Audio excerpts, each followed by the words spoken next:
So I'm here with Jon Snow. John, what happened to your testicles in the last episode? They got caught in a dragon. You are my queen. While she is my queen. At what point did you realize, okay, maybe my aunt's girlfriend is a crazy bitch? Well, probably the part when she started burning everyone. It was not cool. Yeah, that was a little bit out of left field. Just a tad. If you could reshoot that scene, how would you do it so it's more believable? I'd probably have her just kill Cersei. It seems like the obvious choice. We got one episode to go, just 2 days away. Who do you think will sit on the Iron Throne? Well, it better be me.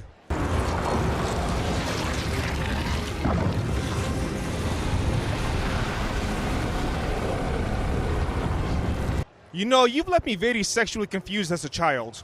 All right, so who are you cosplaying as? Shockwave from Transformers Animated. Now, that is a big... How tall are you normally? I'm normally 6'1". Every time I measure, it seems to be one of the two. But on top of this, I've got 1 foot 3 inch drywall stilts that I could have put higher, but I put them at the lowest setting because I don't want to die.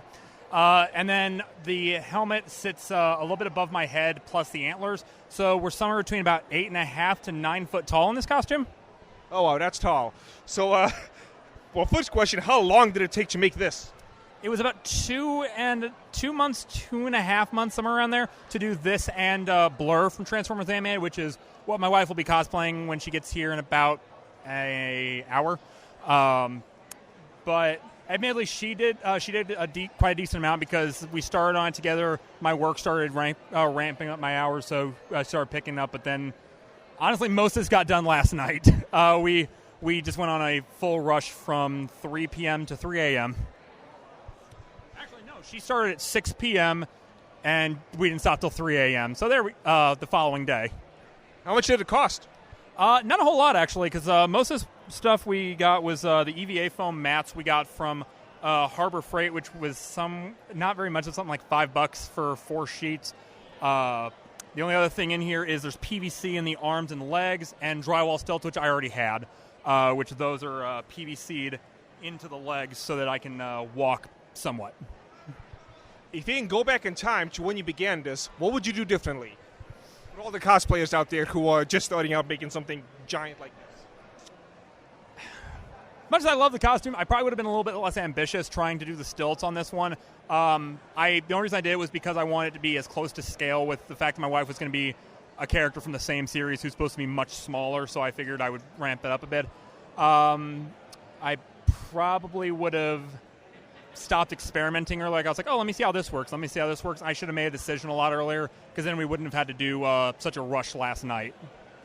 And it would have just generally helped. Okay, I am here with a generic background character. Tell us, how do you die? In every way you can imagine. What about your wife? What wife? I'm here with 2 awesome, unique cosplays that I have not really seen anywhere else. They are actually not together. They just kind of met while they were here. So, which one of you wants to start? Tell us about the idea for your cosplay. Sure. All right, so do you want me to hold it? So I actually didn't expect on cosplaying a Pokemon until my friend started up a Pokemon Gala group, and since Undercurl was one of the few designs left, and I had a cool idea for a hat, the rest just went from there, and I'm constantly upgrading her, so it's a fun time. My friends, they want to do like a Monster Hunter and a Pokemon mashup, so like doing an armored Pokemon, so this is how it started. Around how much time and how much money did it cost to make this? I wasn't in a rush at first, so the first version of this took me 3 months to make, and I made the entire Cronin underneath. It was a long process, but I lost track of how much it cost. I'm guessing around $200 right now because I have lights and other amenities in there. So it took me about like 4 months to make this. I worked on and off, so I slacked off a little bit here and there. Cost-wise, I lost count too. And finally, this is a trap. Pokemon, fight!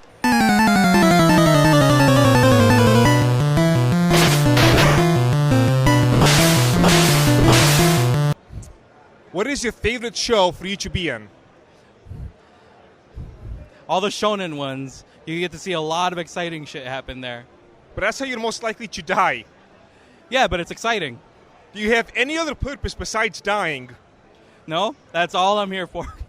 You heard it here, folks. Genetic background character. All he does is die.